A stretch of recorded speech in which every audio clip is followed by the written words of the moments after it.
Good afternoon, everyone. I am very excited to finally be here. I'm really sorry I'm a little bit late.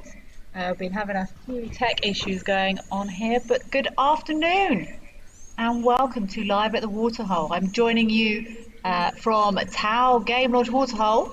This is what we're looking at, but my name's Kelly and I'm going to be with you for the next couple of hours.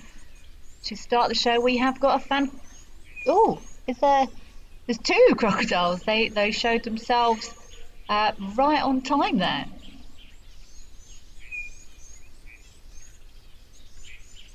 There's a couple more there. I've known these crocodiles for quite a long time. I started at Tau, 2013 I started at Tau, so I've been watching these crocodiles on and off for the last 11 years. What have they got? Oh, they're eating something there.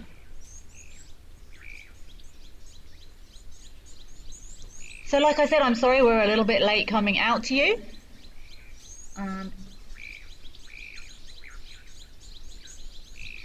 Okay, I've just had it in my ear that apparently we think this might be a baby wildebeest in here. Wow. I wonder if this was captured live with them taking this. But just remember, we are live and interactive this afternoon. Please send us through your questions and comments. Ask anything you like. If I can't answer, I will find out a way of getting you the answer a bit later on. But thank you so much for joining us here for Live at the Waterhole.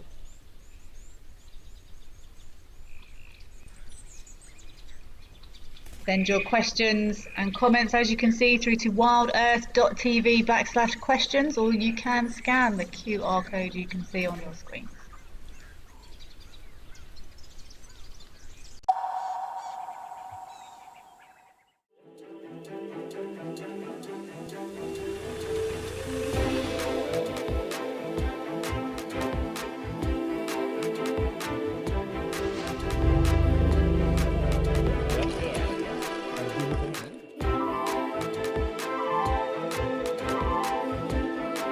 If you're thinking about booking a trip with Wild Earth, do it. I highly recommend it.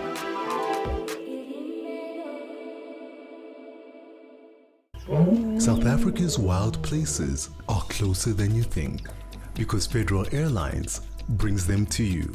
From the calm of our FedAir lounge to the smooth boarding of our trusted fleet, we take care of the journey so you can enjoy the adventure.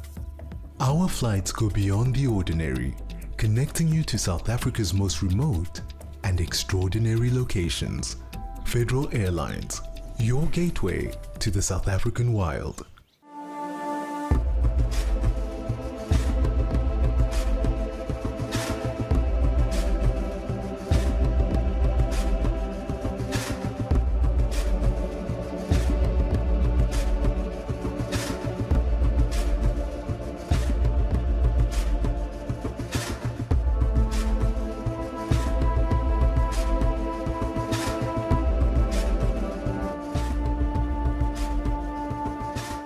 Join the Wild Earth Explorers program and connect with a community passionate about wildlife. Support our mission to share authentic wildlife experiences with the world. Your monthly contribution helps provide schools and children access to kids' safaris, fostering a love for nature in the next generation. Embrace the wonders of the bush and make a difference today. Wild Earth, connecting with nature. Safari, wine, and waterfalls. The ultimate African adventure. Sip South Africa's finest wines. Experience a world-class safari among Africa's iconic wildlife. And stand in front of Victoria Falls, one of the natural wonders of the world.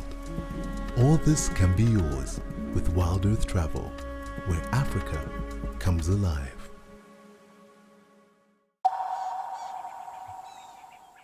Klowski, apologies profusely because I'm 95% sure I got that wrong. Not a good morning for one of the herbivores here at Tau, but the crocs do indeed get a nice bit of breakfast here. Apologies for making a complete mess of your name.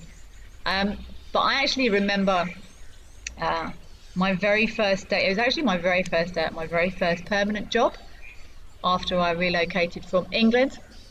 I moved up to Tau. I was a standby guide there, so not even fully on the guiding team. Oh, there we go, sort of kicking off. So I wasn't even guiding full time. Look at them giving them that roll to bite those chunks off. Come on, guys, share nicely. Oh, there we go. He's got a lovely bit there. And there wasn't much water in this water hole on my first day of work. And I don't know if it was oh, look, they've broken that up nicely now. Everyone's got a look. Wow, they're oh, beautiful. Look at that. I'm going to enjoy this before I tell you my first day at work story. These are good sized crocodiles now. You see that big thick throat? I often find as crocodiles age, that underneath part gets bigger and wider and thicker. So the way I would often see or try and age an elephant, especially the males, they get very, very wide across their trunks, between their tusks. And I often look at the underneath, sort of, I don't know if there's a technical name for it, but like under the jaw there, under the sort of the neck. Crocodiles, as they grow, I think their necks thicken, and that is a good thick neck there.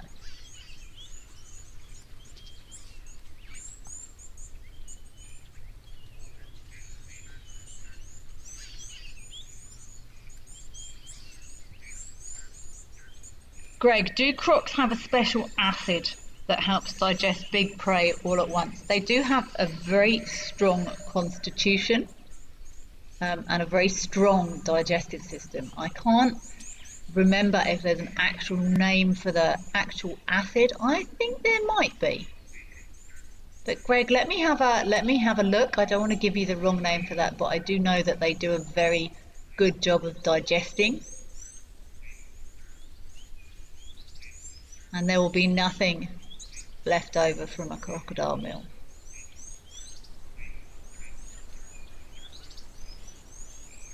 I see everyone's got a piece now and they're going off to their corners to feed nicely.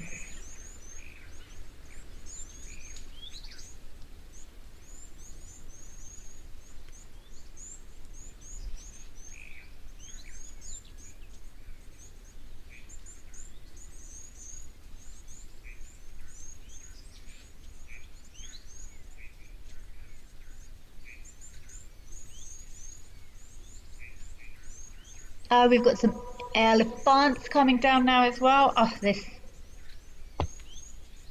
water hole. Oh, look at all the beautiful flowers out as well there. Come on, waterbuck, out the way.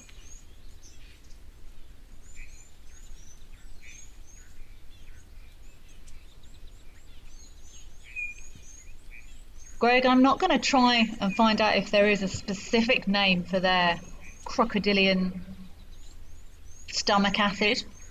They will swallow things whole sometimes, but they'll also sometimes break things up like this, partially to share. And while animals do normally have a pretty good idea of what they can swallow, they wouldn't want to do themselves any damage by literally biting off more than they can chew. So they don't always swallow whole, but they do have a very strong digestive system. This water hole, look at that, beautiful.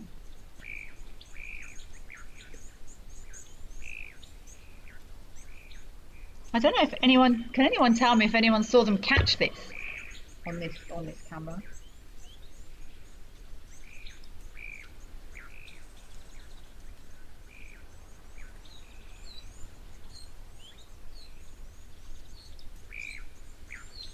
There's going to be a big splash any second now, watch.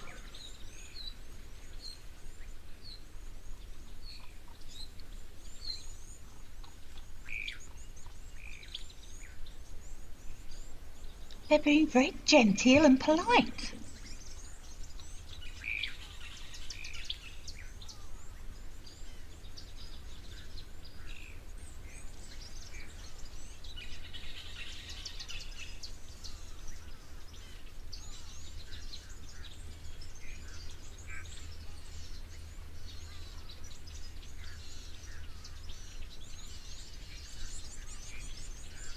No, didn't come. I was holding my breath in to see when there was going to be a big splash, but it never came.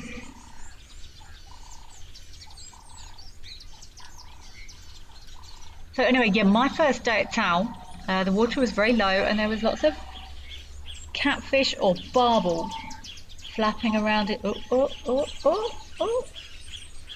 Flapping around in the... Hey, there we go, there's a big roll. Flapping around in the mud, and my lovely bit of stuff there. My brand new boss said that the catfish needed to be moved. And I think it was a test of fortitude to see which of the guiding team would assist the catfish in their plight. And I was pretty much waist deep in mud in this waterhole. There was sort of one slightly deeper part and mud, and the objective was to try and get these drowning catfish, not drowning, suffocating catfish, over to the bit with more water. So yeah, my very first day at my very first job in the bush, I was in this water.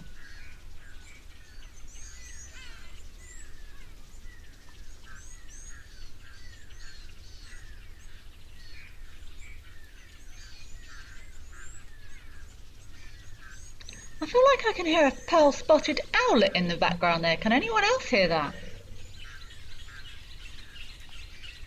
That's weird.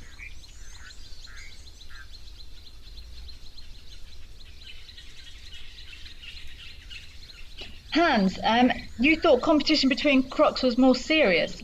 Are they all sharing the kill? Hans, that's exactly what I was just saying. This does look very sedate for a group of crocodiles. They're so big now. Hans, I was just thinking the same thing. Normally, yes, there's going to be lots of splashing and fisticuffs to crocodiles. Fisticuff? I don't know. But I would be expecting more splashing going on here. But these crocodiles have been in here for a long time. So while they're certainly not a herd of crocodiles or a pride of crocodiles or any other, they're very much lone rangers. Maybe because these guys have been in here for such a long time. You know, they know how it works. If someone gets something, they're a bit more amicable than crocodiles that would travel long distances to different areas and maybe not spend as much time together. But as I agree, I would be expecting much more infighting from these crocodiles. Oh, has that big guy over there got a bit of leg?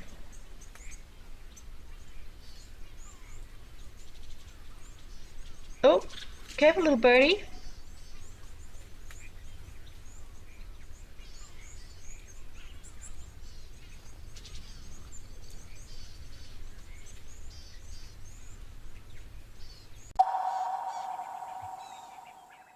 We love all creatures in the African bush, from the biggest to the smallest, including the tiny little insects and arthropods, but some of them are not as charming as we'd like them to be. So that's why I trust peaceful sleep. And it lasts up to 8 hours too, so I can stay out longer, both at day and night, and not feel like I'm somebody's snack. Every guide in Africa has been on an endless quest for the ultimate bush wear. Until now. Rugged Wear has a huge range of amazing bush gear for every wild situation. In the midday heat, those chilly winter mornings, in the storms of summer. Rugged Wear has the bush kit for every wild occasion. Locally made in South Africa, crafted with precision, stitched with quality.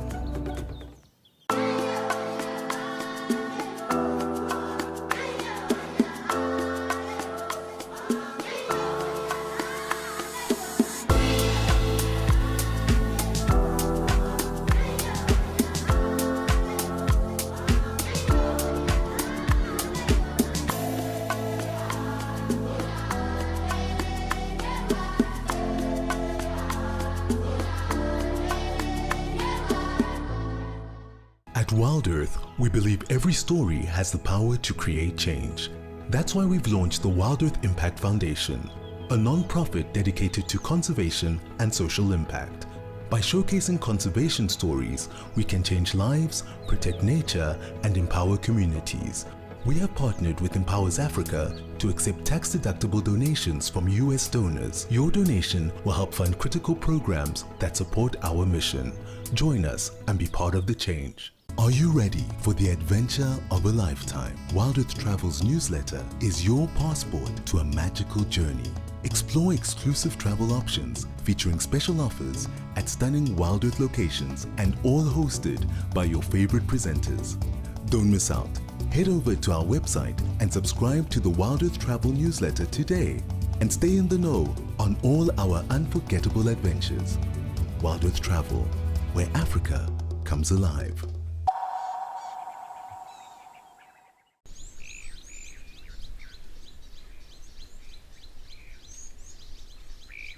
Johan O. Have I ever seen a pygmy goose at this dam? I have not. Johan O. Whether or not anyone else that's been watching has seen a pygmy goose at this dam, I'm not sure, but I personally have not. And I spent a lot of time at this dam when I was working there. I was there for 3.5 years. I'd never saw a pygmy goose. I've never seen a pygmy goose full stop, actually.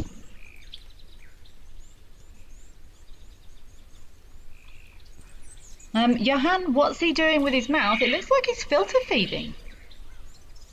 It looks like he's got his mouth open there and he's dragging it through the water, maybe looking for a... bells and beaks can be very, very sensitive. They're not just sort of big bits of bone. They've got lots of sort of sensory touch, so they can feel lots of things in there. And the second a little anything, a little frog or something would touch that beak, it would snap shut and they would grab it.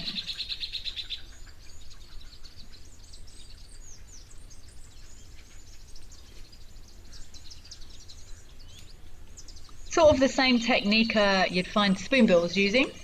Again, not quite feeding for exactly the same things, but again, just using those beaks to find their way through the water to see if they've got any food in there.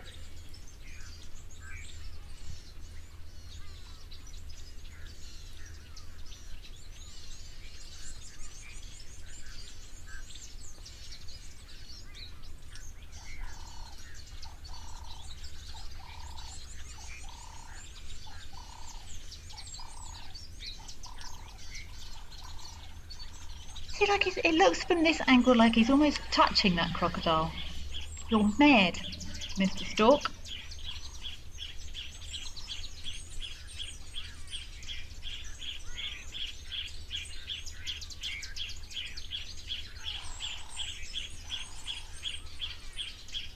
So this stork, I can't see his legs moving much, but what these when birds feed like this, what they will often do is sort of kick the bottom substrate around, give it a kick and mush it all up and get any little goodies floating through the water that might be hiding in the mud down there.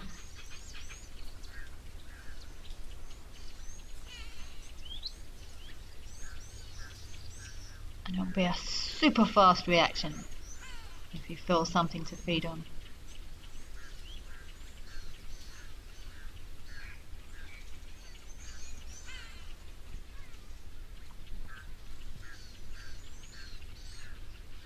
Yeah, I must say I have been surprised at how much peace there has been with crocodiles with food present.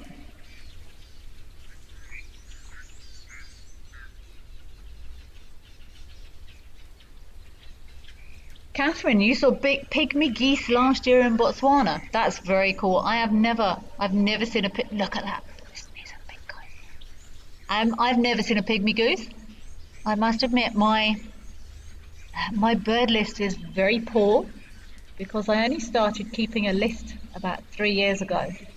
There's some white-faced ducks there. I only started recording my birds about 3.5 years ago, despite being here for 13, 14 years. I only started recording recently, so I do not have a pygmy goose on my list, neither have I ever seen one.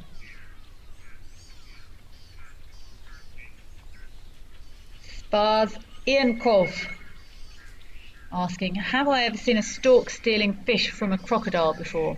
I have not. I have not seen that. I don't think it's implausible. I mean, we've watched these crocodiles now, they thrash around and they shake around and all the rest of it, so it wouldn't surprise me if a bit flew off, then a stork might scoot in and grab it. But I've never seen a stork stealing food from a crocodile. That would be a very, very brave stork. These crocs, they're the ultimate killing machines in my opinion.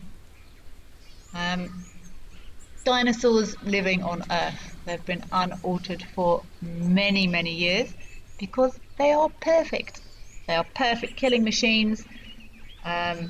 All of their systems finely honed. PB and Jam, do crocodiles have to hunt constantly? No, they do not. They have very slow metabolisms, and if they get a nice big meal, they can go. People say how often do crocodiles have to hunt, and people often ask the same question about lions. There's lots of determining factors. If it's very cold, they will need to hunt more often because their body uses more energy to keep warm and keep their body processes going. How big is the crocodile? What's the crocodile been doing? How big is the food? Wow! Oh, see, look, a bit flicked off there. Let's see if a stork's going to go and pick that up. A big bit flicked off there.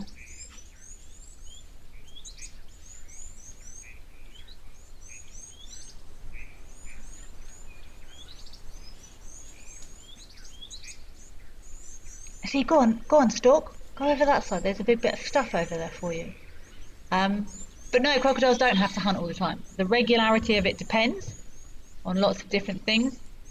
But a nice big meal can last a crocodile a very long time.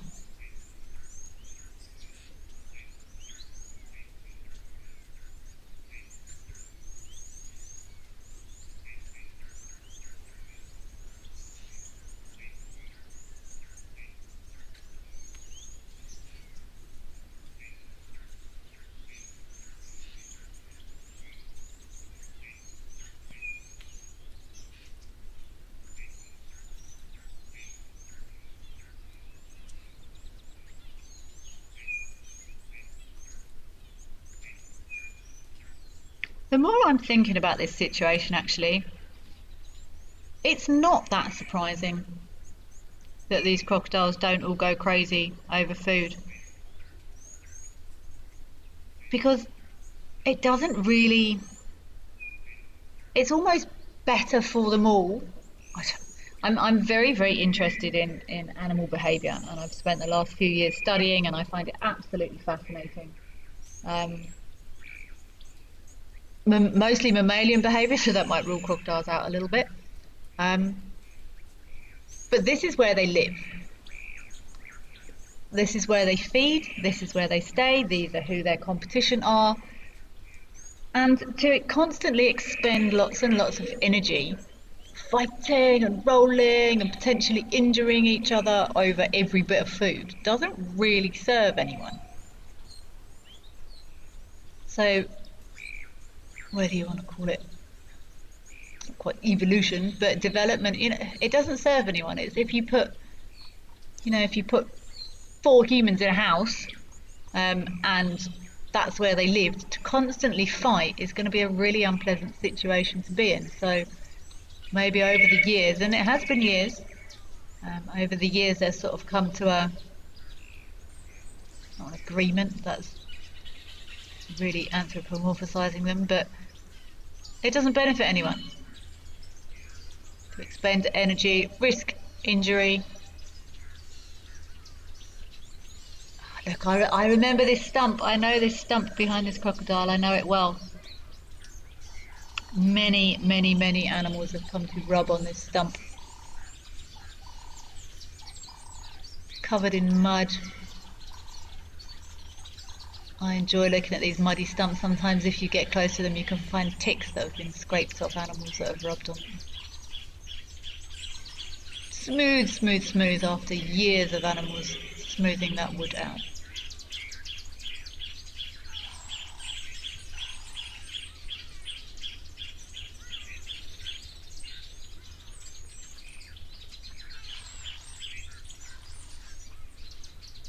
Out there with Mo, you're saying there was a lot more aggressive snatching with the kill initially when you started watching. Didn't see the actual grab though. Okay.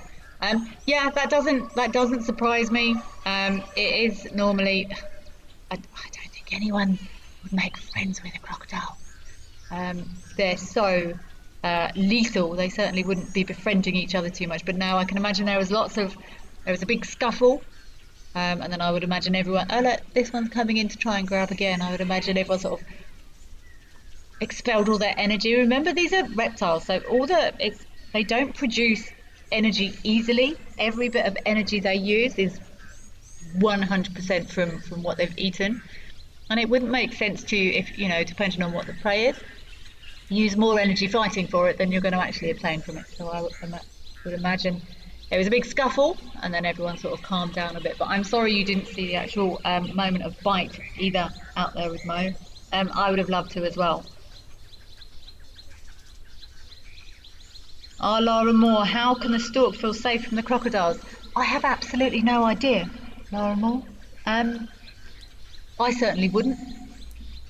But everyone does cohabit here on a regular basis.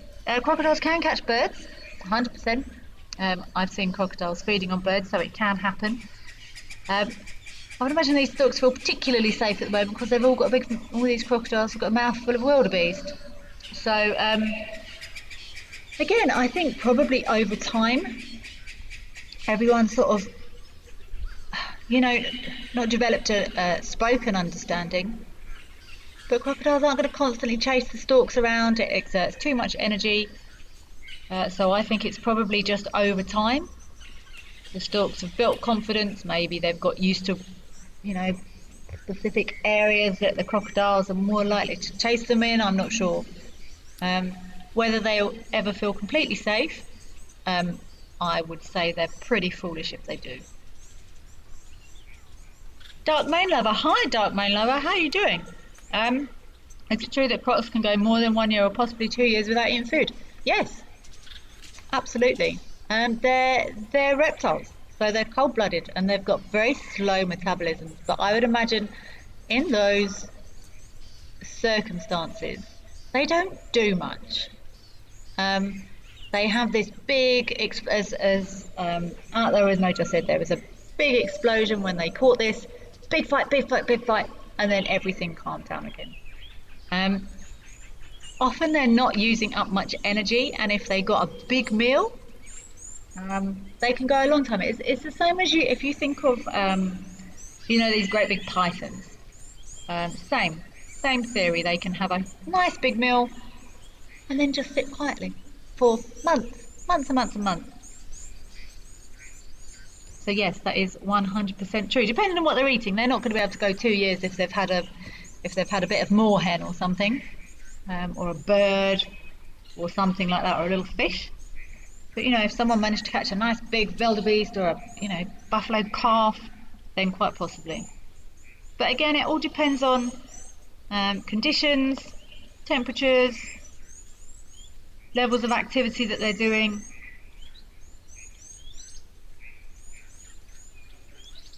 Blake, you're also asking, aren't the birds worried about them? Do they generally not bother each other? It's a pleasure. Have a great day as well. They generally don't bother them, as a rule. But you can see this bird. They're not super happy. It might want to go into the water, but there's a little bit of. I might not go in there just yet because there's a great big crocodile there. So as a rule, They don't bother each other, but they are never, no one, nothing is ever safe from a crocodile.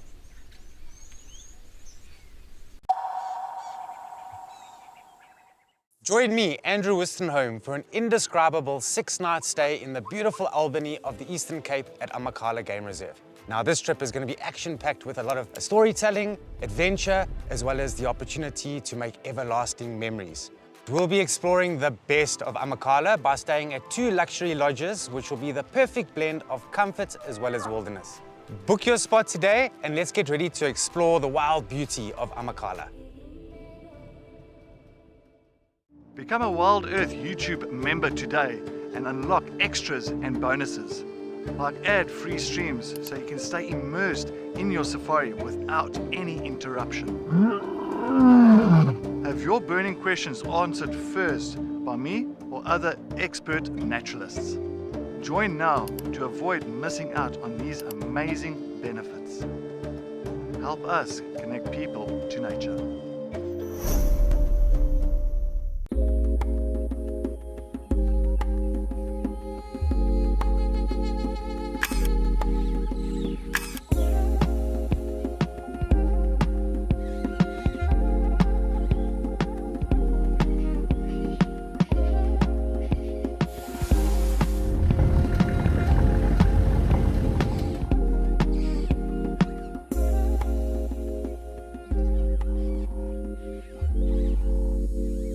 Come with us on a beautiful wildlife journey with Safari Spotlight.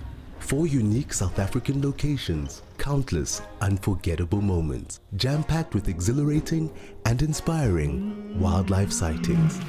Bringing you intimate and exciting virtual safaris. And it jumped up like this and shimmied all the way up. Enjoy jaw-dropping moments as we tell authentic conservation stories. Safari Spotlight is your ticket into the heart of the African wild. We have some exciting news for our Wild Earth travelers. Book a trip to any of our locations through Wild Earth Travel and you'll get an exclusive dinner with one of our expert guides. Imagine dining under the stars and sharing stories with your favorite Wild Earth presenter. It's the perfect bonus to your dream safari. Wild Earth Travel, where Africa comes alive.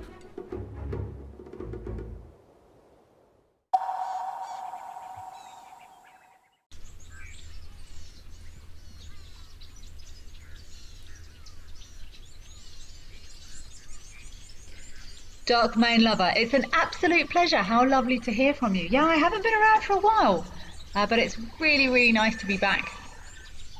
I've missed these cameras, I've missed the bush. It's been a whirlwind 18 months, but it's really nice to be back.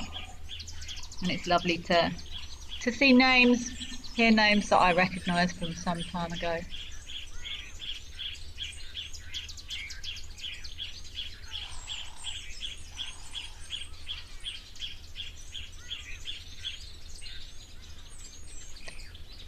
Well, they were some stunning images of these crocodiles at good old Tau waterhole. I think we're going to pop over now to Old Donyo and maybe let's see what birds we've got going here.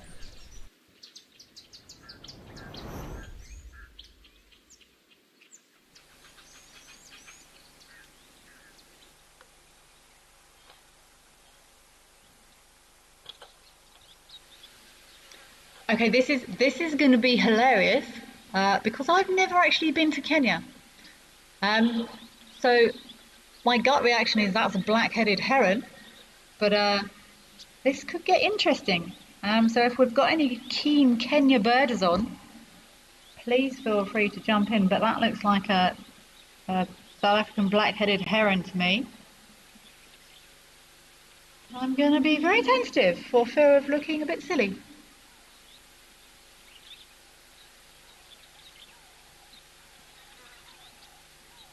Just remember, we are live and interactive, so please send us your questions, comments, your thoughts, your hopes, your dreams. We love to interact with you. Send them to wildearth.tv/questions, or you can scan the barcode.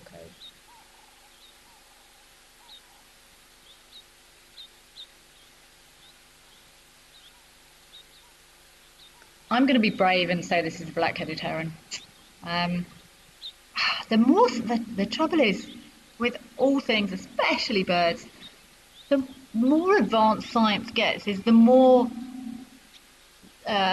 classifications and taxonomy, the more complicated it gets, because we start learning more and more about DNA and how species are split and how subspecies are split, and then geographical speciation can create new species depending on where they are. I was actually talking to someone the other day, and apparently there's multiple different subspecies of virtual zebra, which I had no idea about.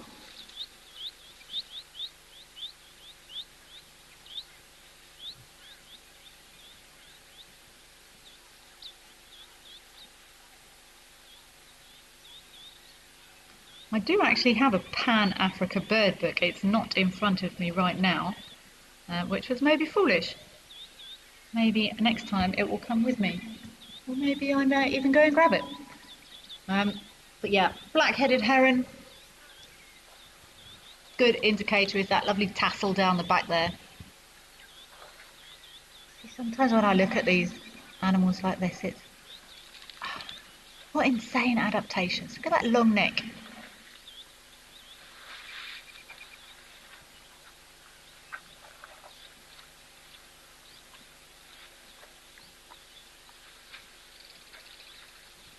Oh, photo Bob.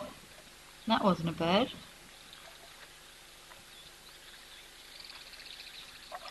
Lady Macbeth and Penelope Kenyon, thank you very much for confirming black-headed heron. I know it's a South African black-headed heron, but my Kenyan birding is pretty bad. There we go. Wow. Hello, big guy.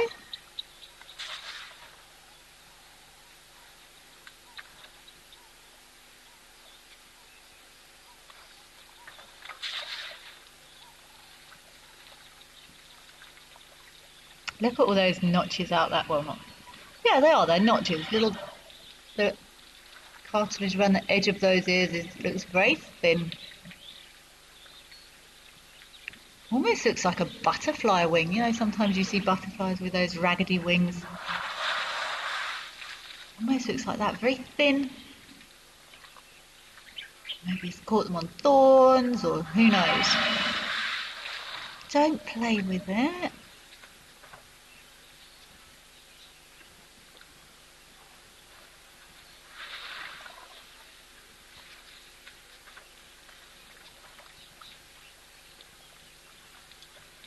I wonder where each of those little notches, each of those little pieces out of his hair have come from.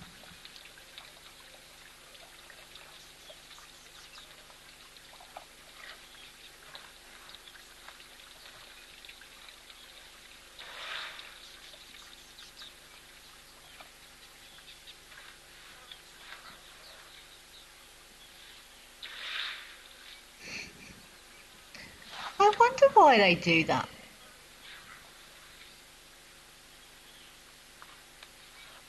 I honestly don't know. I'm quietly thinking about it now. But you would have thought, if he's going to all the bother of sucking all that water up and then putting it into his mouth like that, that he would sort of squirt out everything that's in his trunk into his mouth. But I understand there's a little bit of dribble going on. Let's see what comes out. See, that was a lot. That was a lot of leakage. And I'm just trying to think back now. Have I ever seen a trunk come out empty and dry? Maybe they can't empty it properly. Let's watch again.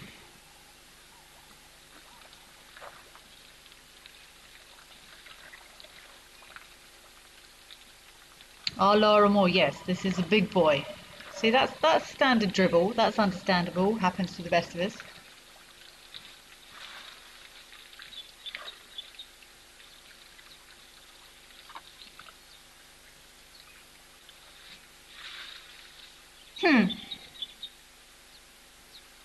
going to do some more research.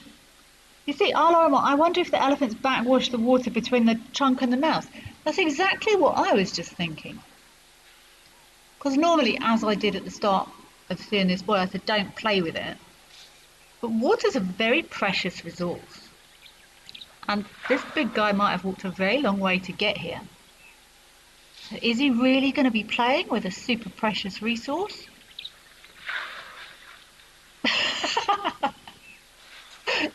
Thanks for that, boy, demonstrating. But that's, you know, that's got a function. That's cooling himself down with it. I'm going to do some more research on exactly. We know elephants suck water up into their trunks and now balls, 6 litres, all the numbers, the actual mechanism. But like,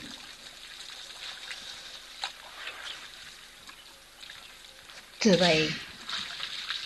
You'll notice they're really silly now. I'm thinking out loud, but do they like blow it into their mouth? Or is it just a gravity-driven thing? Because if that's a gravity-driven thing, there's going to be water left in the bend, like a U-bend of a toilet, which will then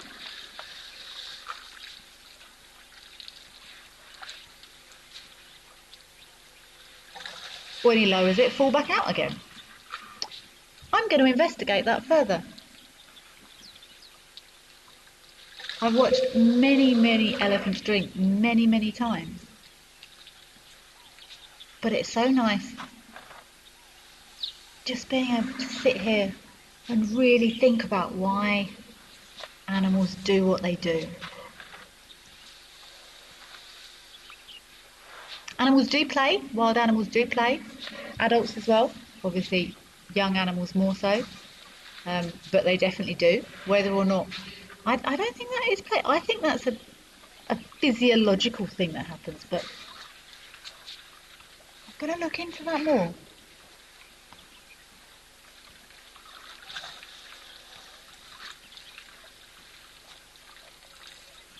Nadia, you always wonder if those tears in their ears hurt them when it happens. I'm going to go yes. They've got nerve endings in there, they've got blood vessels in there. Probably not to a massive extent. But yeah, I think it's going to. They've got thin, very thin skin on their ears, so I would say they're probably quite sensitive. Thin-skinned areas are more sensitive. The back of the elephant's ear, super thin skin to allow for that heat exchange. So thin skin, nerve endings. I'm going to go yes, Nadia. But this old boy's ears almost look like they've been crimped.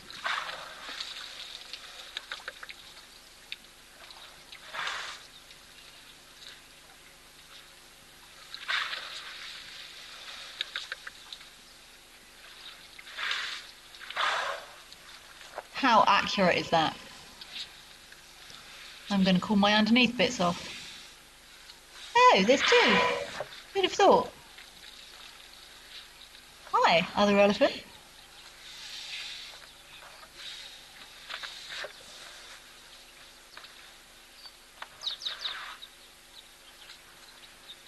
So that elephant on the left looks a little bit less mature than that huge boy on the right there.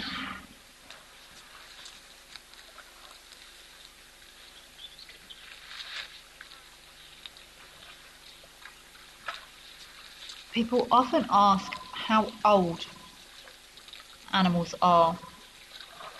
And anyone, in my opinion, if anyone said the elephant on the right is 46 and the one on the left is 22, I would probably say that may not be accurate, because we don't really know, unless we were there and they were tagged when they were born.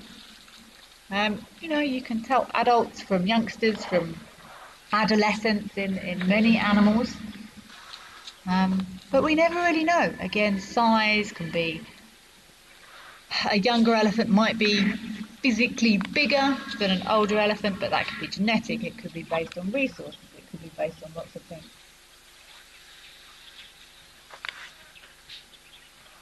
But I would say the one on the left, definitely younger than the one on the right. Oh, Laura Moore, maybe self-soothing. Combination of putting the water into his mouth, but also like a child sucks their thumb. Maybe. Maybe. But look, let's watch again. He's going to do it again. Let's watch the one on the left now as well. And see how much he drops. See, there's the dribble. Watch the one on the... See, he lifts his head up higher. He dropped much less. Okay. That kind of immediately dispels my theory of it's not possible for them to get it all in. Let's watch the one on the left again. Let's see how much he drops. See, he's lifting that trunk up much higher. Yeah, definitely keeping more in than the big guy on the right. Big guy on the right has only got one tusk, I think. I wonder... See, this is what I love. And I really enjoy being able to sit quietly with you guys as well and actually really think about things.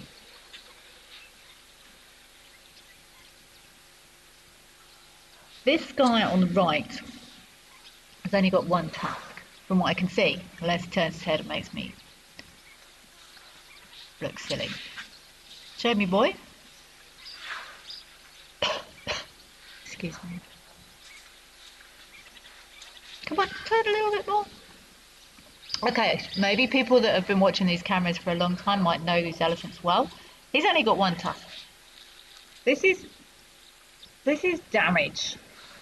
I'm not going to say it's completely impossible that an elephant is born with one tusk. It's not very likely, and the one he does have is quite damaged.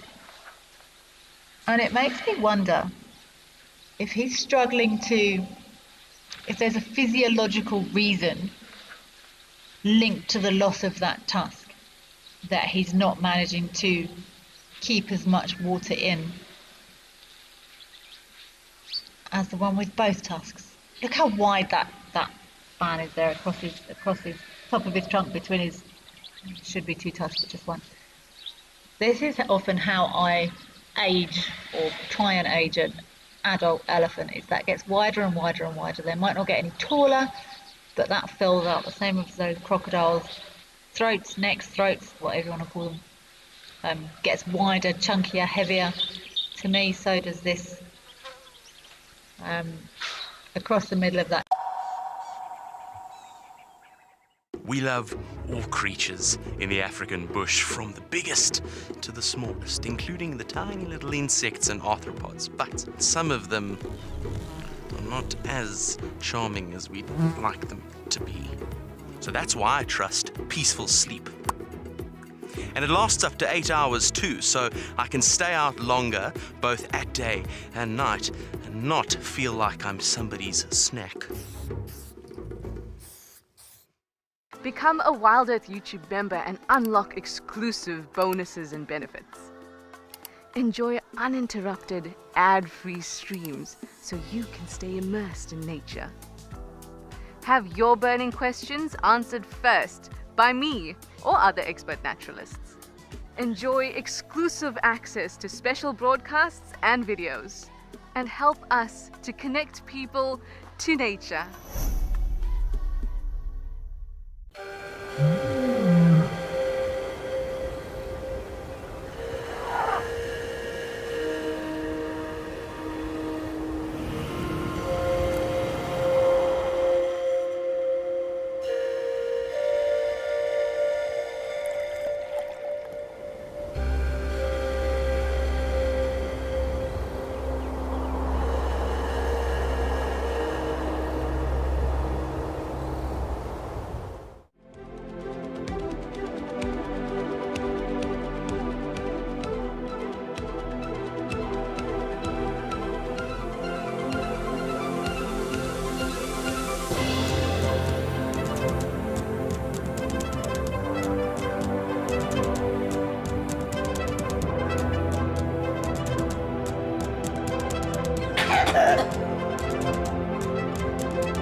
Wild Earth Travel would like to take you to Namibia and Botswana, Drift over the desert in a hot air balloon, then glide through the lush Okavango Delta in a dugout canoe.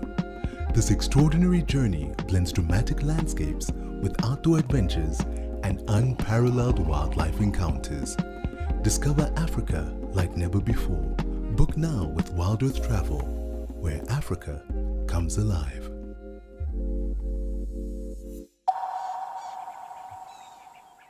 And a half decent understanding of natural behaviour in the wild, but then I start thinking, but why? But how?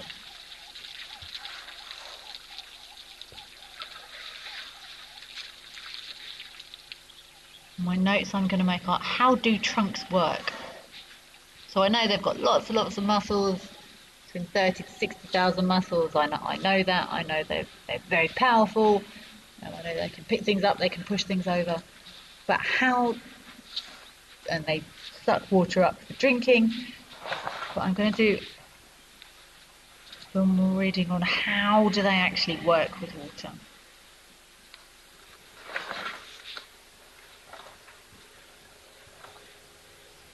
And I'm literally writing that down as I sit here because get to my age you start forgetting things.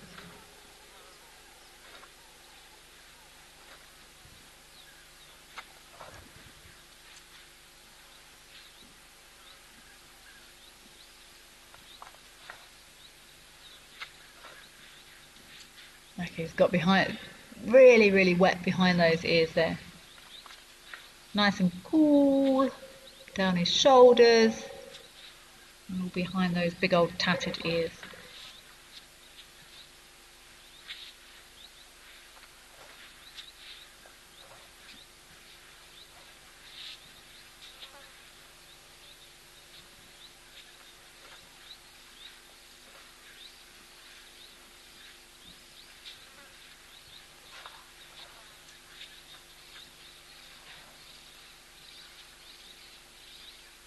This is what I really enjoy now. It's just observing.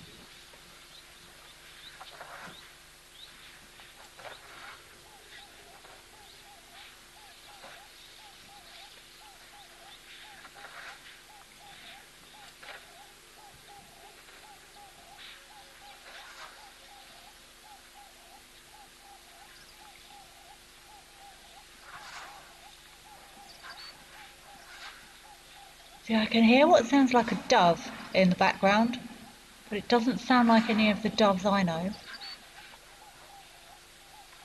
Do do do do do do do do do. Oh, I know some people love my bird impressions. They're certainly nowhere near as good as some people's, but we can't all be good at everything.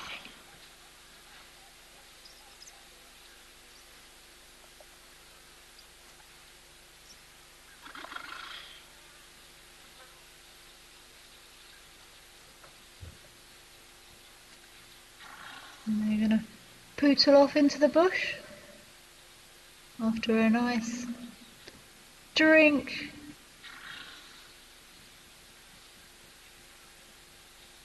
Off they go about the rest of their day. What a lovely sighting. But yes, first thing on my notebook today, well, two things. More work on Kenyan birds and how do trunks work. So while these boys wander off, let's head over to Safari Hook and see what's happening there.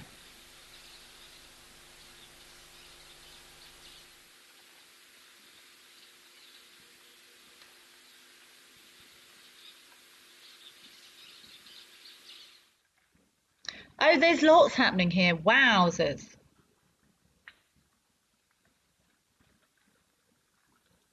The first thing I noticed there was that zebra at the back. Oh, see, I'm always reticent to say this. It might turn around and it might be a boy. But that zebra looks quite rotund.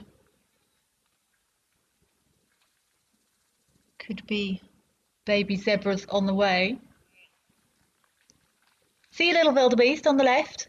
Be careful. Baby wildebeest get eaten at waterholes. I don't actually know if there's any crocodiles in here. From the behaviour, I would suggest possibly not at this particular waterhole. Because, oh no, that wildebeest looks a little bit nervous.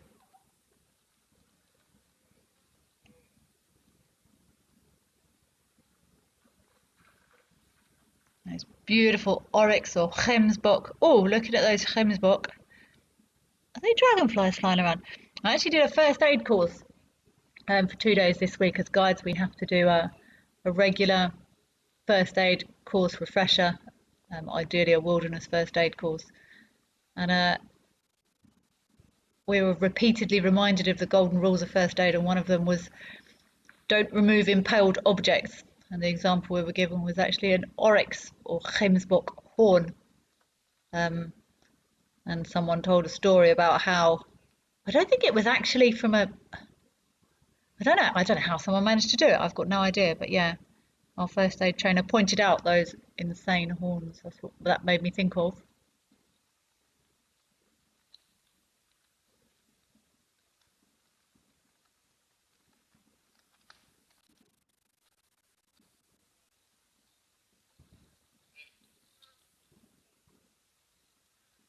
That still looks pretty dry there.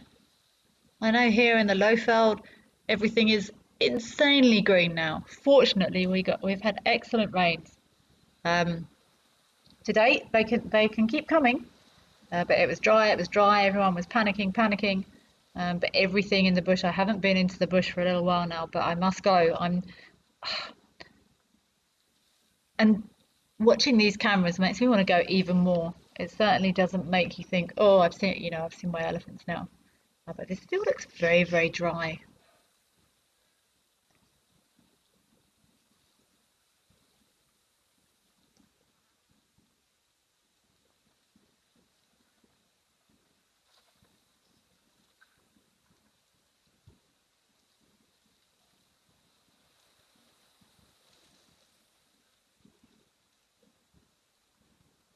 Mindy, hi!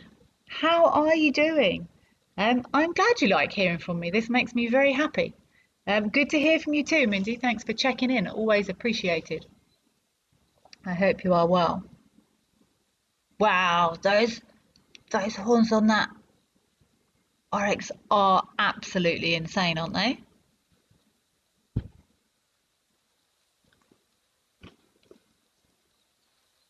You would not want to impale yourself on one of those horns. Mindy, yes, it is. It's great when we can see multiple species all in the same place at the same time. It always gives a feeling of feelings of plenty. Obviously, water is such a crucial resource. Anywhere, I was going to say in nature then, but anywhere, I suppose humans are part of nature as well. But it's essential for life. Without it, life can't survive, and it's why we see these lovely gatherings of so many different species in the same place. Look, three in a row. And I'm also wondering if we could have more species that are there in the water. Look at that though. Look at those. These are stunning animals. I've only actually spent I haven't spent much time with these guys. I've spent much of my career I started in Madikwe, actually at Tau, and there's a very occasional oryx or gemsbok up there in Madikwe, but very, very occasional. I didn't get a chance to observe them too much. And then the time I spent in the Kalahari was probably the most time I've ever got to spend with these stunning animals. They really are the most spectacular looking antelope, I think. I was just trying to think what my favourite antelope is. Everyone tell me what your favourite antelope is and why. I would love you all to send in what's your favourite antelope and tell me why.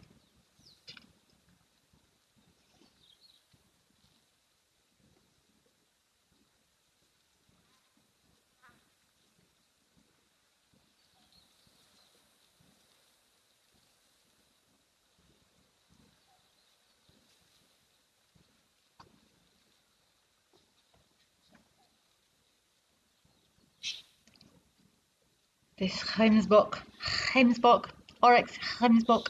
It's having a good long drink, eh?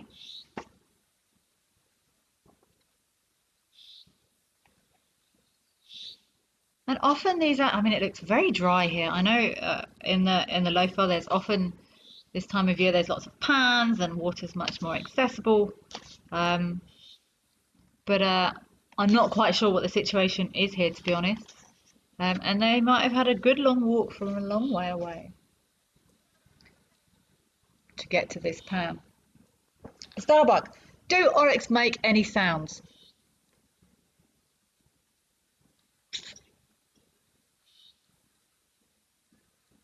Starbuck, I don't know. I've never heard an oryx make a sound. I would imagine they do. Most antelope make some sort of alarm calls. I'm going to say yes, but I don't know what it is because I've never heard it. If anyone out there has heard an oryx make a sound, please, if only you could send me an impression. I would say yes, they do make sounds, but I don't know what they are because I've never heard one.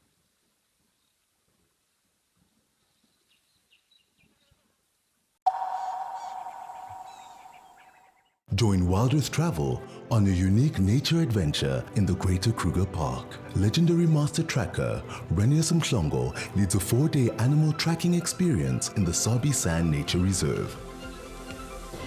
This experience offers a life-changing chance to track Africa's iconic animals on foot with a master of his craft. Renius is joined by Wild Earth presenter and expert storyteller Amy Krantz, and together they will connect you to Africa's wild heart. We are thrilled to announce our new exclusive feature for YouTube members and explorers. Join us live every Tuesday for our sunrise and sunset safaris. Experience Tawny Tuesday like never before with up-close encounters and breathtaking moments. Don't miss out. Become a YouTube member or explorer today and immerse yourself in the heart of the bush. See you Tuesday.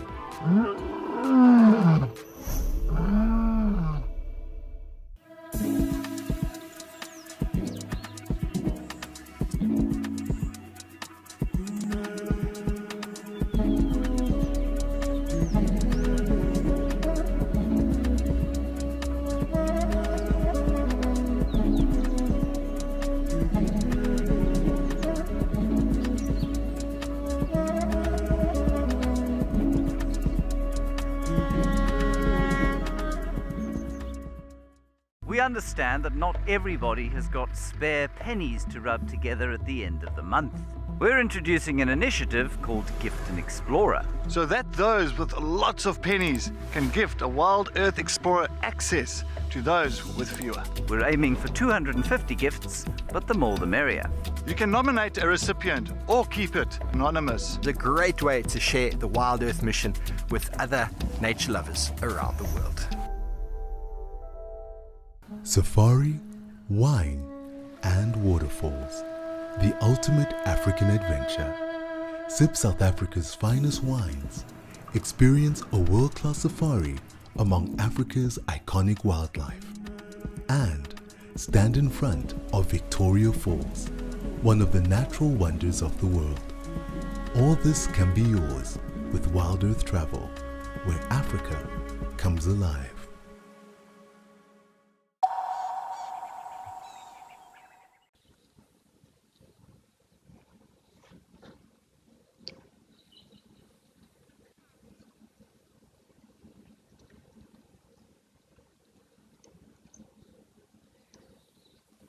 Laura Moore, must get good reception with those horns. I agree.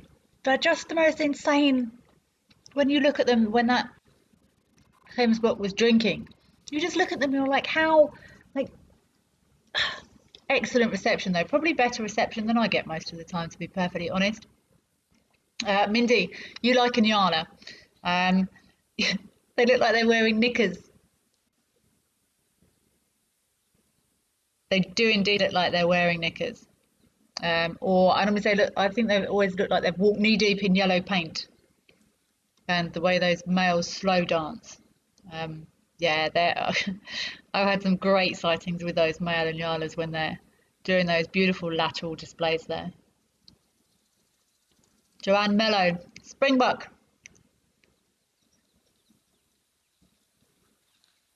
Is your favourite antelope?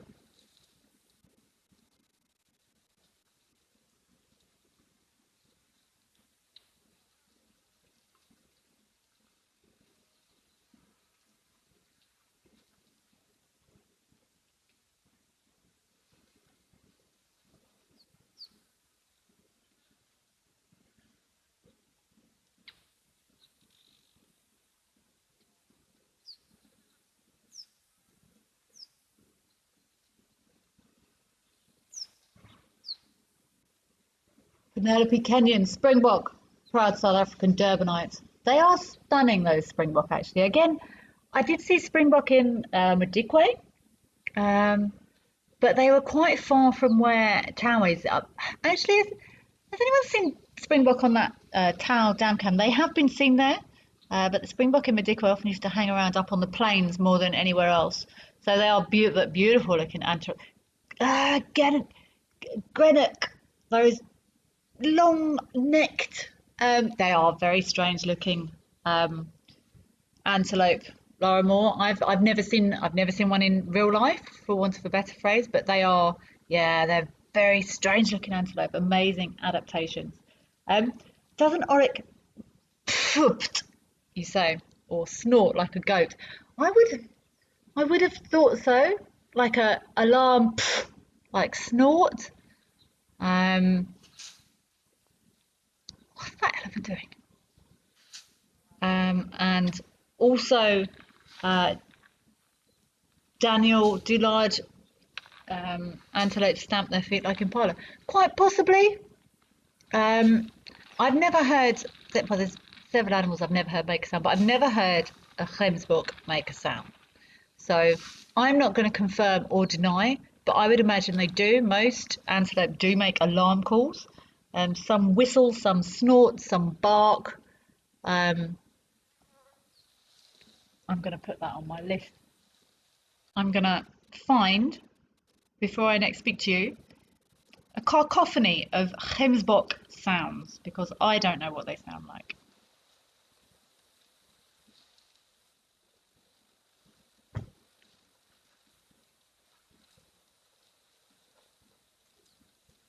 Oh, thank you, someone.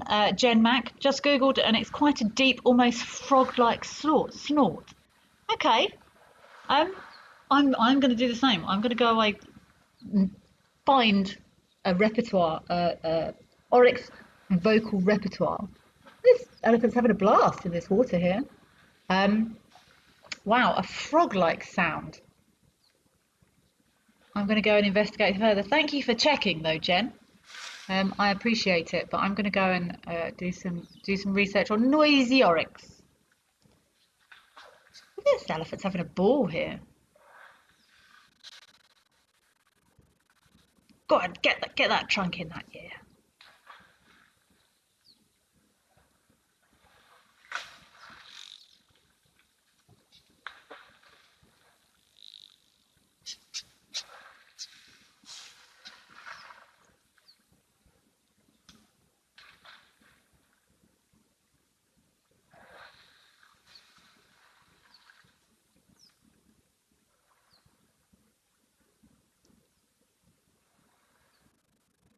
He's really going to town.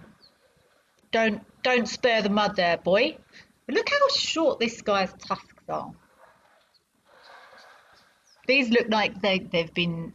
Oh, what bit's he scratching? Is he scratching that ear? This is elephant scratchy heaven. I think mud and water and a nice tree. And, Is he going to go right in there? Let's see.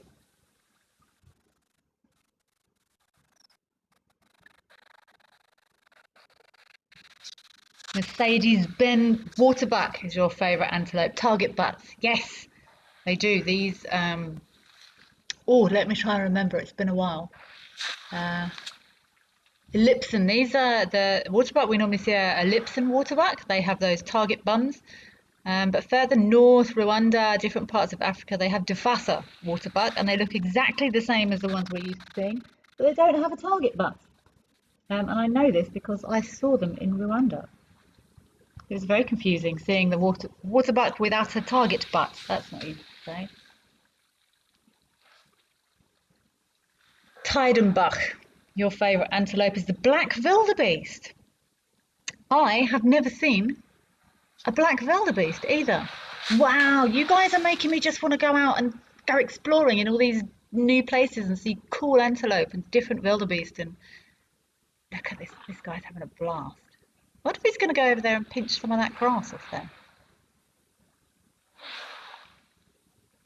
Laura Moore, elephants don't really allo groom, do they? Oh look, splash, splash. I would. It depends what you classify as allo grooming. When I hear the word allo grooming, I think of sort of what would be in my head. Probably two impala stood nose to probably zebra, maybe impala, sort of nose to tail grooming each other. I don't know what the exact definition of allo grooming is, but elephants have physical contact often. Whether or not that's classified as grooming, I don't know. But they certainly have physical contact with each other. Whether or not it's picking ticks off each other as allo grooming would conjure up in your head, I don't know. I think I'd agree. I think if someone said, Kelly, do elephants allo groom? I'd probably say no. But then you get to the ambiguity of it all, really. What is, grooming? Does grooming have to physically be mite or parasite removal, or is it just like nice physical scratchy touch? I don't know. Stevie GB. Hi, Kelly. You're having a bet with yourself. Please tell me you're a Londoner. Well, Stevie GB, technically no. I'm actually from Surrey, darling. Although sliding to the territory of see, I'm speaking eloquently now. No, I'm from Surrey. I was born in Surrey.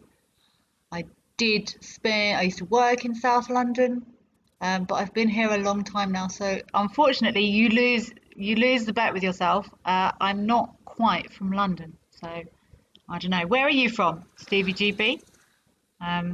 If people ask me, I normally just say, England, or if pushed, I might say London, because lots of people don't know Surrey. So where are you from, Stevie GB? Let's see how close we were.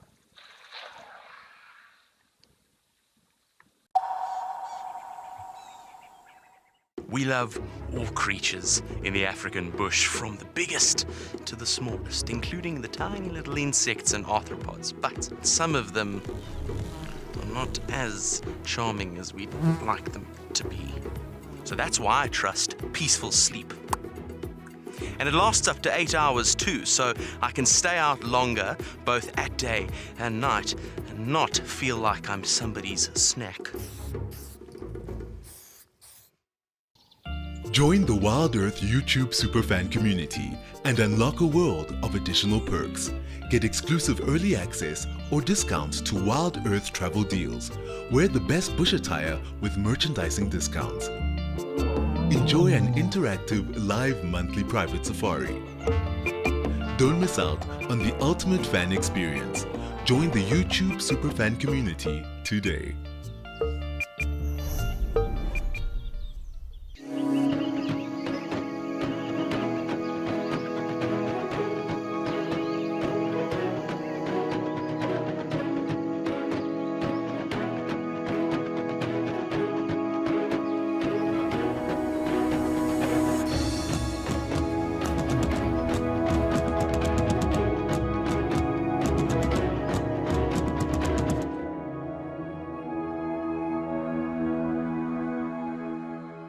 Join the Wild Earth Explorers program and connect with a community passionate about wildlife. Support our mission to share authentic wildlife experiences with the world. Your monthly contribution helps provide schools and children access to kids' safaris, fostering a love for nature in the next generation. Embrace the wonders of the bush and make a difference today. Wild Earth, connecting with nature. Are you ready for the adventure of a lifetime? Wild Earth Travel's newsletter is your passport to a magical journey. Explore exclusive travel options featuring special offers at stunning Wild Earth locations, and all hosted by your favorite presenters. Don't miss out.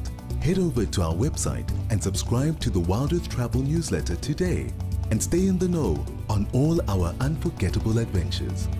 Wild Earth Travel, where Africa comes alive.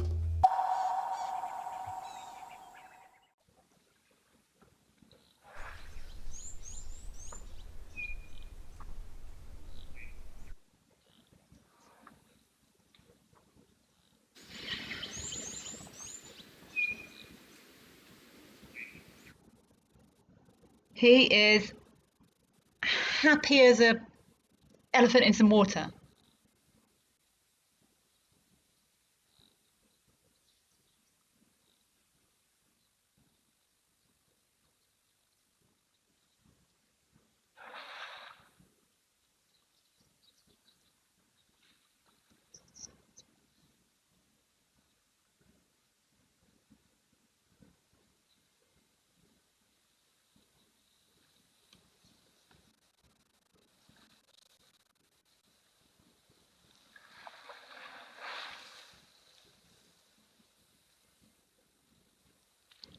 Looks like he's falling asleep.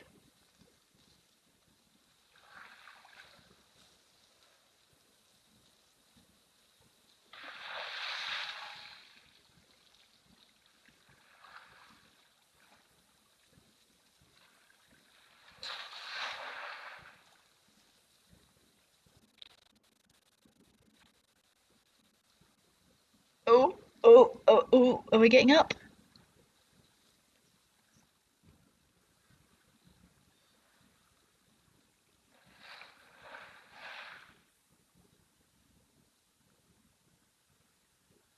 This boy is loving it in here. He's blowing bubbles.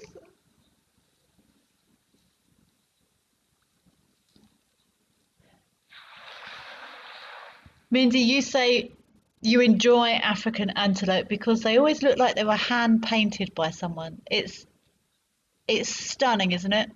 Nature really is its own artist.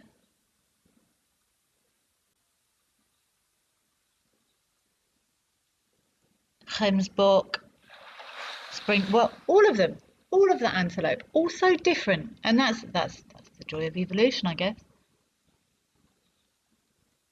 All created a niche for themselves, colouring that works for them, but yeah, they do look like they have been created by an artist. This is the longest I've ever seen an elephant sit like this in water.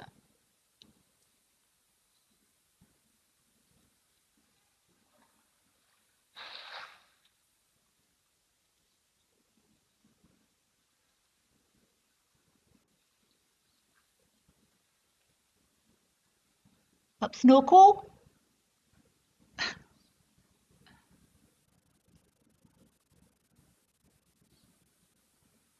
It must be nice in there for him to take a little bit of the. I mean, these are big animals. It must be nice to have a little bit of a relief from the. Oh! Give him a shove. Are you gonna go over?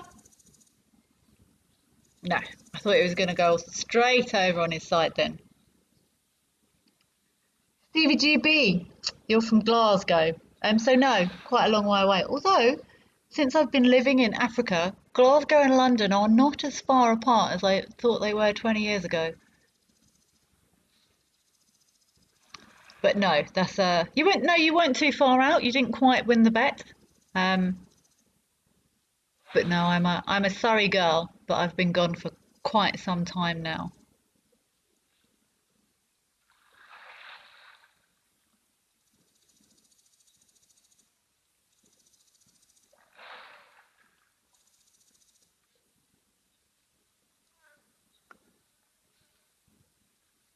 Dark Main Lover, I have no plans to get in any driver's seats anywhere for the time being, but who knows what the future may hold. We shall see what pans out. It would be very, very cool.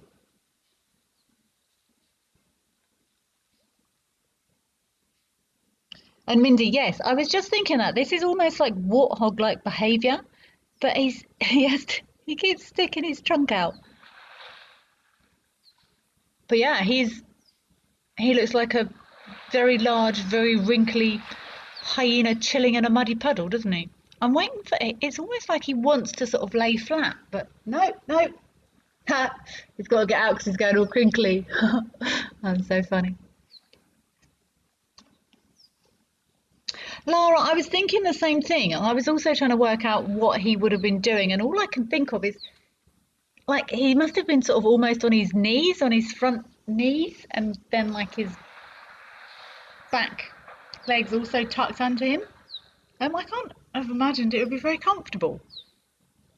But this is a big animal, and he had an absolute blast in there.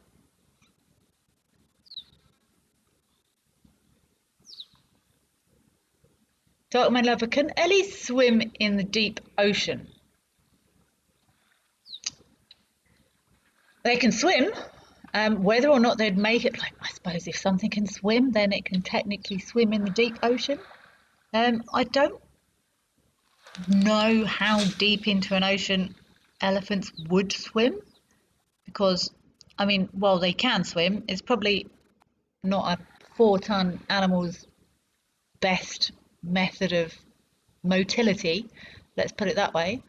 But technically they could, if an animal could swim, if it can swim in 10-meter deep water, then it could swim in a deep ocean. Whether or not they do, I'm sure it's been seen. In the back of my mind, I can envisage reports of elephants seen in an ocean somewhere, but I can't remember where or when it was, and I certainly wouldn't have thought they'd make a habit of it. Oh, here we go. Now comes the rubbing. This is like this little spot here for this elephant. This is just elephant spa heaven. He's got water, he's got some mud, he's got a scratching post. This would probably be the equivalent of being in a spa and having a masseuse and a nail technician and a facial person. You can tell I don't really know what goes on in spas because I don't really go much. But this is sort of 7th heaven for this guy. Oh, hello, birdie. I couldn't work out what that was. I thought it was feathers.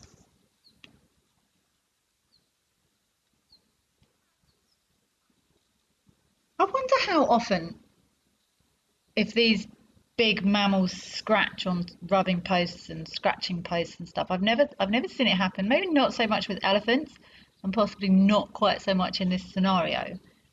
But if they rub parasites off, birds will go and eat on them or feed on them. I wonder if there's any birds that have worked it out, if there's a very popular rubbing post, to go and hang around there and wait for someone to rub their ticks and parasites off, and then follow in behind them and scoop them up and eat them.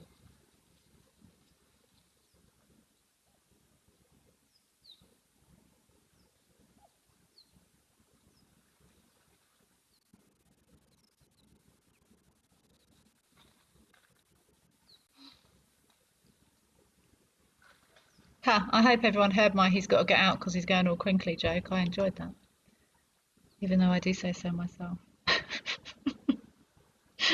Simple minds.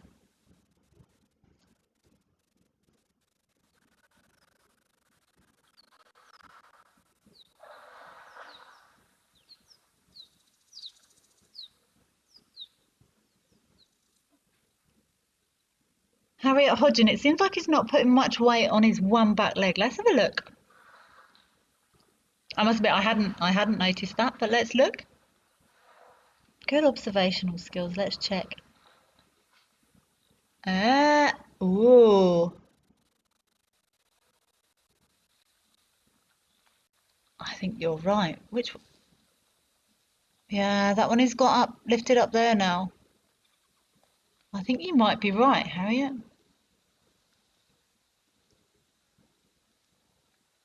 The one is. Do you mean the one who's got stretched out now, Harriet? I think so. But let's see if he moves a little bit. Yeah, he's definitely not favouring it, is he? Or favouring? If something's protecting something, are they favouring it? Maybe they are. The one he's got in the air seems sore. Let's just keep it simple. And it almost looks... Does it almost look a bit thinner? Towards the top, does it look a bit... Thanks for letting us compare, boy. It might even look a little bit wasted, you know.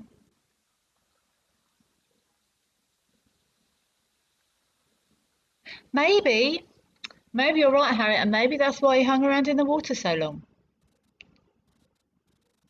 It's amazing what nature shows you if you just, oh, look at those zebra having a little bit of a hoo-ha at the back there. But maybe that's why he spent so long in the water, Harriet. I think you're right.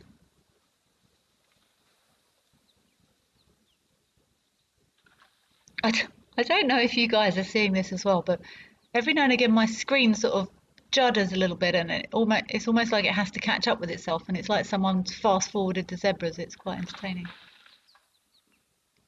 Yeah, I think you're right, Harriet. I don't think he's enjoying that leg he's got lifted up now. I think it might be sore.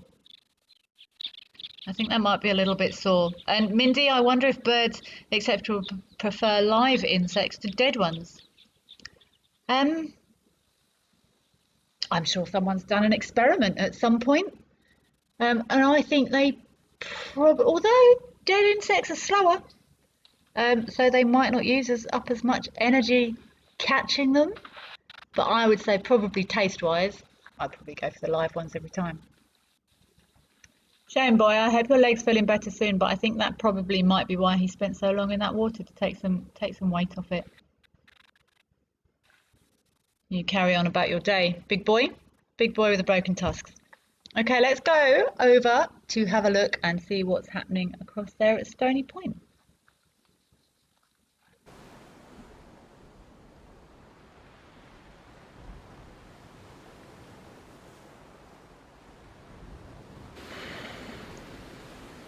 Wow, that's a lot of bird poop, is my first impression there.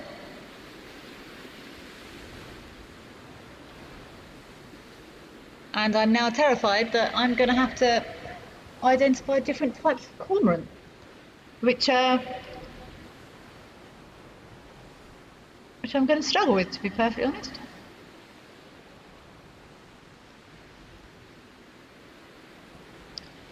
Let's have a look and see who we've got here.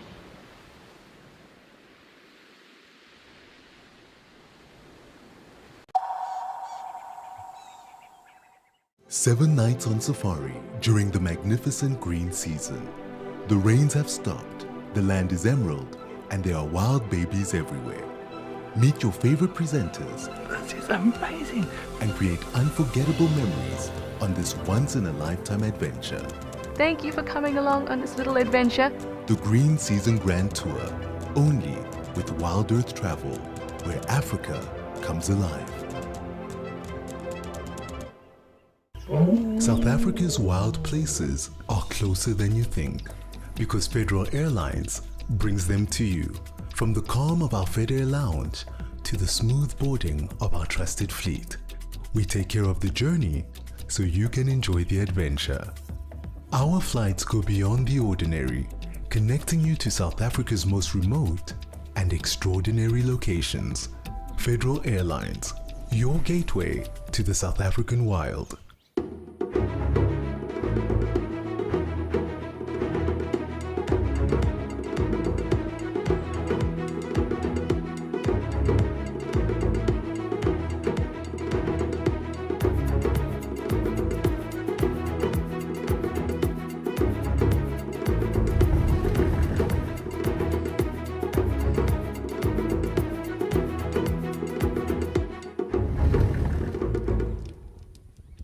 At Wild Earth, we believe every story has the power to create change. That's why we've launched the Wild Earth Impact Foundation, a non-profit dedicated to conservation and social impact.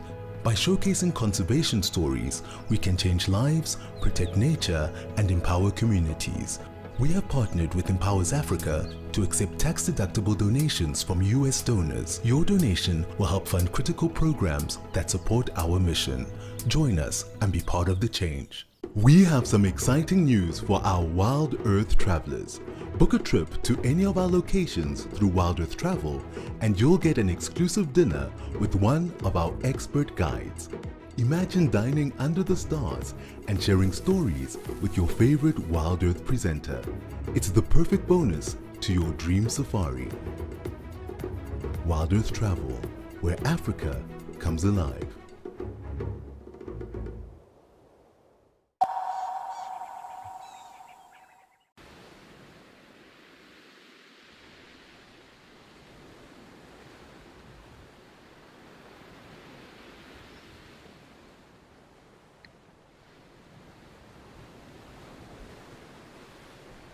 This is a lovely scene. There is so much to see here. Well, I'm certainly not going to attempt to identify. Oh, look! Thank you, whoever zoomed in a little bit more there. That's a rock or a hyrax or a dassie.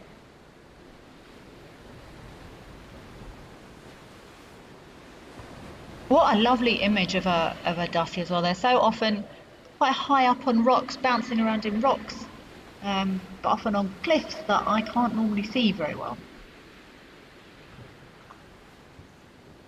He looks a bit disgruntled. Disgruntled Dussie?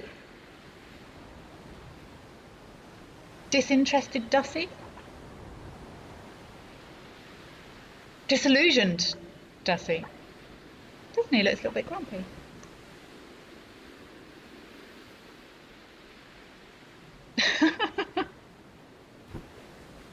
It doesn't look very warm there. Anyone know what the temperature is at Stony Point today?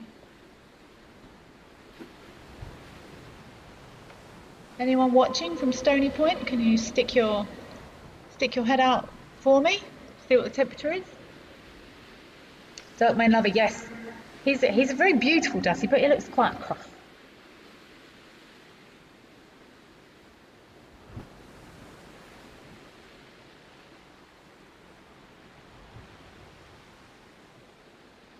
Look at them. You can nearly get quite a good view of his feet there.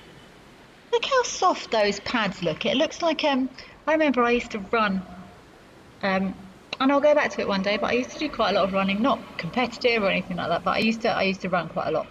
And someone suggested try those barefoot shoes, and they were absolutely horrific. And for the record, anyone that's thinking about trying, I think. I'm not supposed to say it, but they were like those Vibram shoes that you stick your toes in like a glove, and firstly they were very, very weird, and then secondly when I tried to run on them it really made my calves ache. But short version, now this Dussie's gone, the soles of his feet look like the soles of those shoes, so I assume good grip, good for running up and down rocks. The disgruntled Dussie has departed.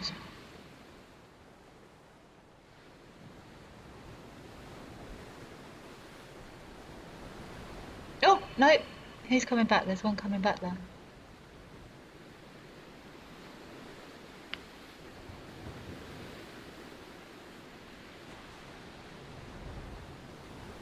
It's quite overcast there today.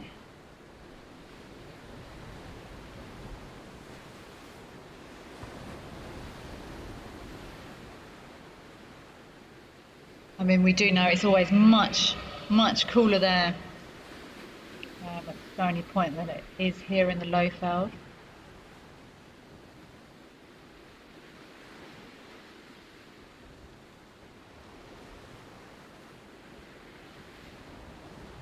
And that is a lot of bird poo.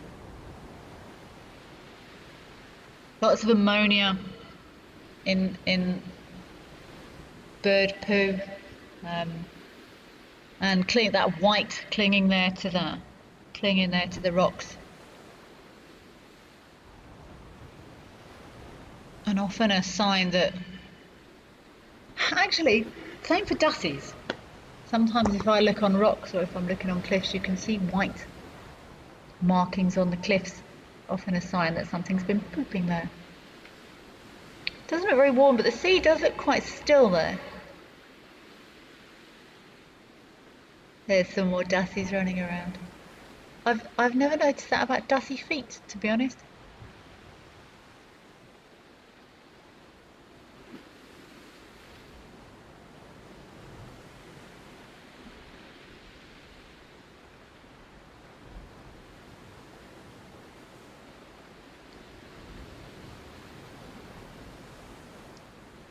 All these birds keeping their feathers in tip-top condition, making sure they're covered in preen oil, and any feathers that need to molt, those feathers come out, or they're molted so new, fresh, healthy feathers can regrow to keep them in tip-top flying condition.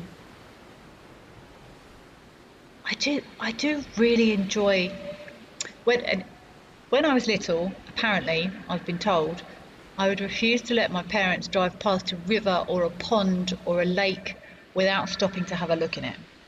And I was always apparently obsessed at seaside beaches with rock pooling.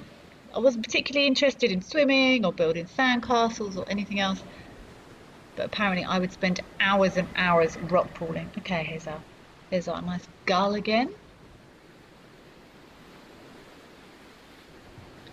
See, if I was going to guess, I'd say that's a herring gull. But guessing when you're birding is very frequently frowned upon. Seagull is it's like calling antelope buck, really, which I also don't support, but I'm going to guess it's a herring gull. Any advances on herring gull? People that are out there that have formally ID'd these birds on a regular basis, feel free to let me know. But there's actually lots of different types of gull, like lots. Also around the UK coast, I found, oh, it's 26 degrees Celsius. That's the only point to say, okay, it actually looks cooler than that. Maybe it's the overcast and the water that's making it feel cooler. Jen Mack, Dussy time, favourite time of the week. Everyone loves Dussy time. They're also, I find them quite interesting to watch, Dussies. They're not quite as fun as monkeys and baboons, but they're often quite busy. They're engaging in activity, different things, feeding and scratching and grooming.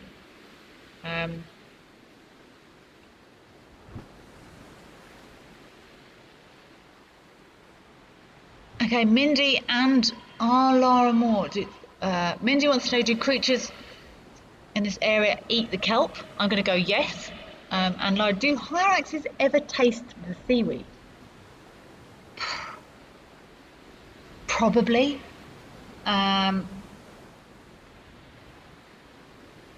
It's actually, I've been chatting to a few people recently about what eats what should eat what, who eats what when.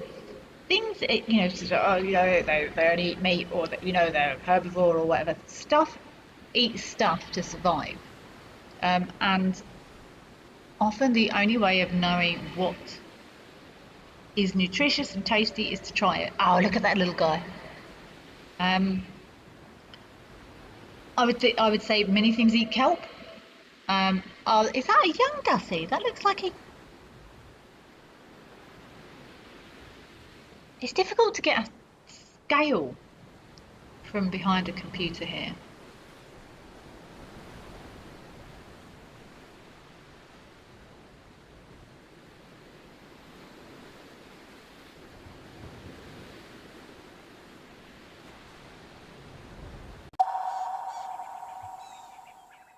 We love all creatures in the African bush, from the biggest to the smallest, including the tiny little insects and arthropods, but some of them are not as charming as we'd like them to be. So that's why I trust peaceful sleep. And it lasts up to 8 hours too, so I can stay out longer, both at day and night, and not feel like I'm somebody's snack. Every guide in Africa has been on an endless quest for the ultimate bush wear. Until now.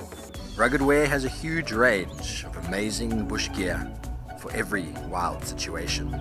In the midday heat, those chilly winter mornings, in the storms of summer.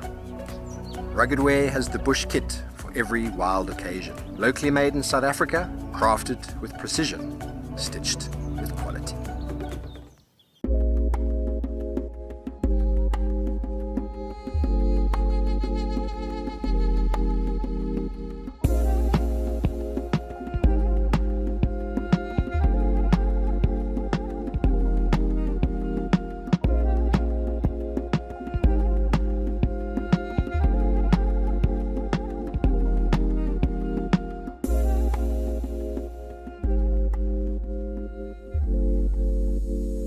Come with us on a beautiful wildlife journey with Safari Spotlight.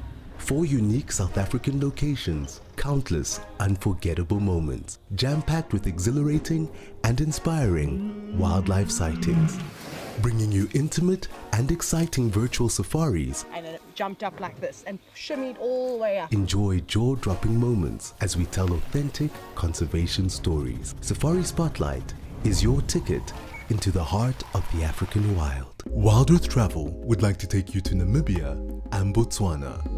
Drift over the desert in a hot air balloon, then glide through the lush Okavango Delta in a dugout canoe. This extraordinary journey blends dramatic landscapes with outdoor adventures and unparalleled wildlife encounters. Discover Africa like never before.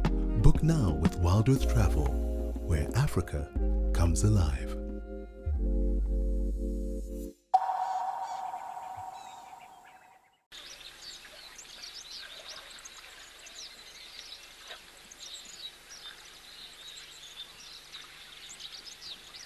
This is a completely different elephant. The first thing I looked at was his ears. No, nowhere near as tattered and as notched, and then I realised he's got 2 matching absolutely ginormous tusks, which probably would have been an easier way of working it out. But what I did notice, if you've been watching for a while, look how high he lifts his head and watch how much water he drops. Hardly any. So I'm going to go out on a limb and maybe say that the elephant with the 1 tusk could have been dropping water due to something that was going on in his mouth. The water was falling out of his trunk, or maybe he wasn't lifting his head as high.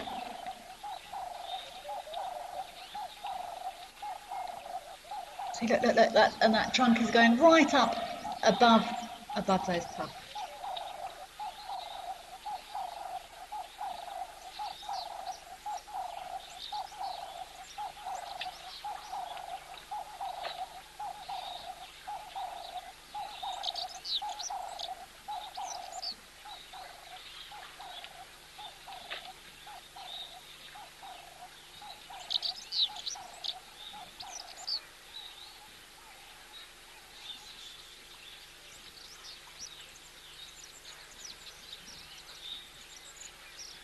Beautiful straight, well not straight, they're a bit curvy, but equal undamaged tusks on this boy.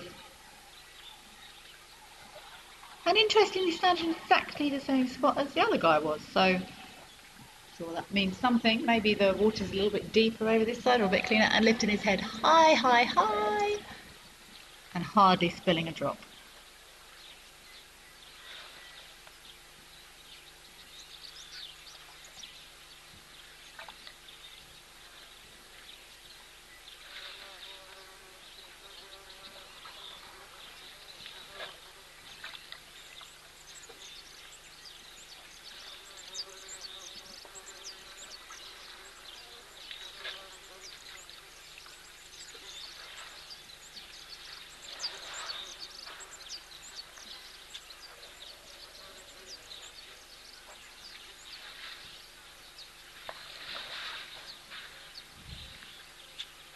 Oh, see who's the so I'm going to use the word dominant. Who takes priority out of these 2? Second guy came in. Move along, please. Move along. It's my turn. So this must be a good spot at the pan. Just the far right edge there. Penelope Kenyon, thank you for loving the show, and I'm glad you've had a nice time with us. Whether it be this afternoon or this morning or the evening or in the middle of the night, wherever you're watching from. It's afternoon here, but thank you for joining us. Please do join us again. Dark Main Lover, hi! And it's an absolute pleasure to be back. I'm glad you were able to join us. Please do join us again. I hope I will be back on live at the Waterhole in the not too distant future.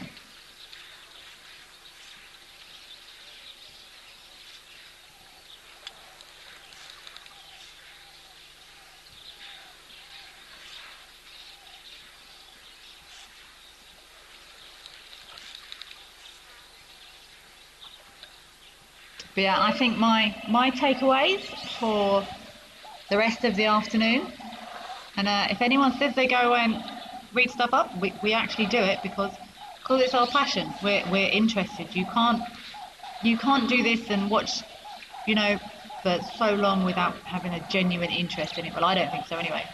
I'm going to actually really try to understand how trunks work. I'm going to try and work out what may or may not have been causing that boy with the one trunk to drop water. And I'm also going to listen to some oryx noises. These are my two main sets of homework, and I will most definitely be reporting back to everyone, hopefully sometime soon.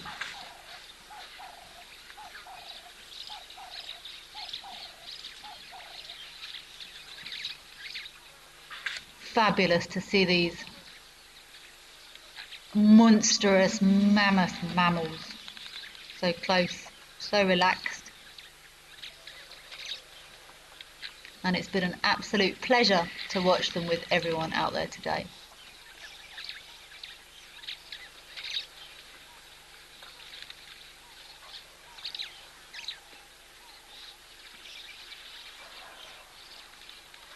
I hope to be joining you all again soon with my homework ready to be handed in.